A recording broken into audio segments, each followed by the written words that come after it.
I'll do it later today, or maybe tomorrow. That's probably better. Oh look, Instagram! No, buddy, you're gonna do it today because you want to, and here's how.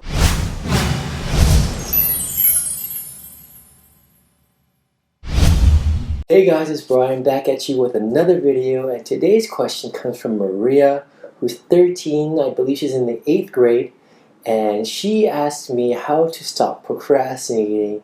And in her case, she's referring to her homework. But we know procrastination can affect all of us, and it can be about anything, whether that means going to the gym, working on a project, writing a cover letter, doing something fun for yourself, or spending time with your family. And I've heard this line before: Brian, I work great under pressure. I work awesome under the gun. Everyone else thinks the exact same way, and that's why everyone else procrastinates. And guys, you shouldn't confuse mediocre results for great results. Yeah, maybe you got a B or an A on an essay you turned in last minute, but just imagine how much better, higher quality that essay would have been or project would have been if you had more time to work on it. Bottom line is, you'll always produce better results, better quality results in the long run when you have more time to work on it. Okay, rant over. So there are some tips and tricks you can use that are out there.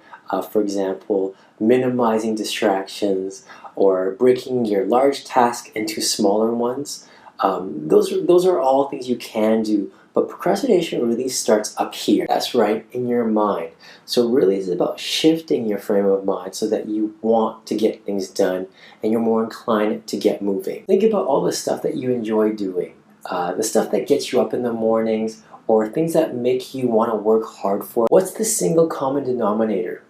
Motivation. So even when you don't need to do something, motivation is what makes you want to do something. So for me, I like to see that there are two types of motivators. Type 1 motivation are things that pull you to do something. Maybe it's really fun, or maybe you really care about it and want to do well in it, or maybe you just really want to see what the end result is, whether it's good or bad. You just need to know. You just need to know so badly that it just pulls you into action. And then you have type 2 motivators, and these are things that push you to do something. So for example, if you don't hand in your project in on time, you're going to get a bad grade. Or if you don't pay your bills on time, they're going to kick you out of your apartment. Or maybe if you're overweight and you need to exercise in order to eliminate or minimize health consequences. You can use the analogy, if you want, as if there's a gun pointed to the back of your head and it's pushing you to do things that you don't particularly really enjoy or really want to do right now. So for me, a type 1 motivator would be the desire to want to be better than others. I want to win, I want to lead, I want to succeed, I want to come out on top. In my head, I frame this in such a way where I know that so many people procrastinate.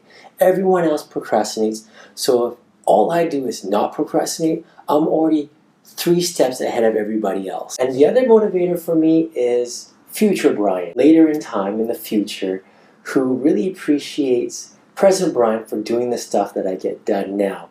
Whether that means cleaning the apartment, paying my bills, or washing my car, future Brian would have more time to just chill out, relax, get to enjoy his clean apartment, get to enjoy his clean car, get to go on a cruise or hang out with his friends. And it's because of present Brian doing all this stuff and getting that out of the way that future Brian is grateful for and thankful for. And the best part of all of this is that I'm doing whatever I'm doing for me.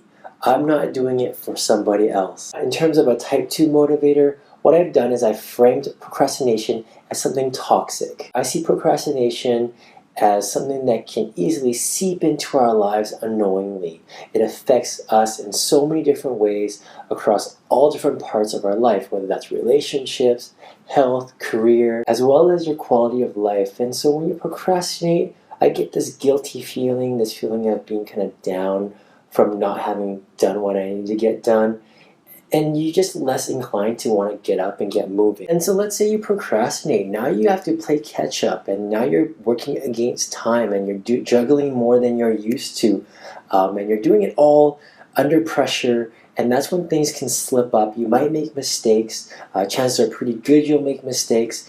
You're rushed into decision, and you can't go have fun with your friends when it's sunny outside and everyone's hanging out at the beach. It just sucks. So why put yourself in that position to begin with? Procrastination is toxic. That's how I framed it. I understand it can be quite overwhelming and almost impossible to eliminate procrastination completely. Here's what I recommend that you do. Make a list of all the things that you need to do.